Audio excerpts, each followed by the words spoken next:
அதிசயங்கள் செய்கிறவர் நம் அருகில் இருக்கிறார். அற்புதங்கள் செய்கிறவர் என்றும் நமக்குள் வசிக்கிறார். மார்க் 3:1 வாசிங்களே. மறுபடியும் அவர் ஜெப ஆலயத்தில் பிரவேசித்தார். அங்கே சூம்பின கையுடைய ஒரு மனுஷன் இருந்தான். இயேசு யாரை சந்தித்தார்? ஜெப ஆலயத்தில் இருந்த சூம்பின கையுடைய ஒரு மனுஷனை அங்கே இயேசு சந்தித்தார். இவனுடைய காரியங்களை கொஞ்சம் நீங்க ஆராய்ச்சி பார்த்தீங்கன்னா, இவனுடைய பரிதாப நிலை இந்த மார்க் 3 இவன் சூம்பின கையுடைய மனுஷன் தான் இருக்குது. இதே நிகழ்ச்சி லூக்கா எழுதுவார். லூக்கா எழுதும்போது பாருங்க, அவன் வலது கை சூம்பி போயிருந்தது அப்படின்னு எழுதுவார். வலது கைத்தான் ஒரு மனிதனுக்கு பலம், வாழ்வாதாரம். அப்படி வாழ்வாதாரமாக பலமாயிருந்த அந்த வலது கையே சூம்பி போயிருந்தது என்று சொன்னால், இந்த மனிதனுடைய பரிதாப நிலைமையை நம்ம இதற்கு மேல சொல்லணும் அவசியம் இல்லை.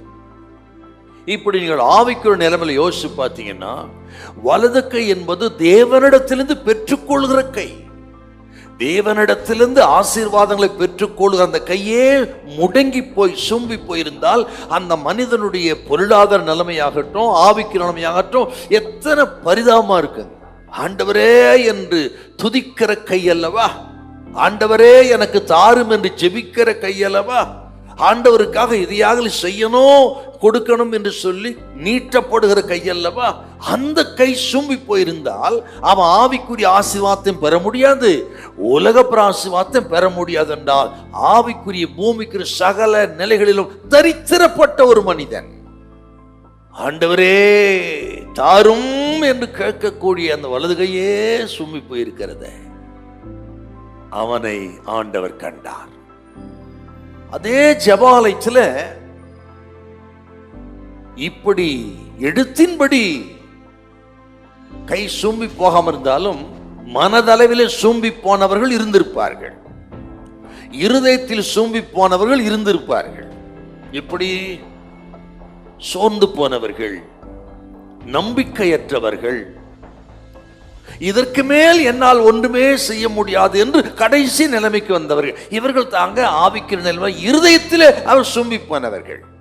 அவர்கள் நிலைமையும் பரிதாபம் தாங்க, ஆனா வெளியே தெரியாது. இதை கேட்கிற தெய்வ பிள்ளைகளே, அநேக சந்தர்ப்பங்களிலே நமது வாழ்க்கை அப்படி இருக்கிறது. எதுவுமே செய்ய முடியறதில்ல, ஆர்வம் இல்லை, எதை செய்ய வாய்க்கிறது இல்லை. ஒரு காலகட்டத்தில் சோர்ந்து போய் இது என்ன வாழ்க்கை, ஏன் நான் வாழணும் நிலைமைக்கு வந்துடுமே.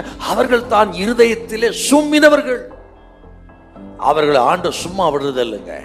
அவர்களை கண்டு அவர்களை பலப்படுத்தி தூக்கி நிறுத்தி கனம் பண்ணி உயர்த்துகிற தெய்வம் ஆண்டவர் இயேசு. ஹல்லேலூயா, ஹல்லேலூயா.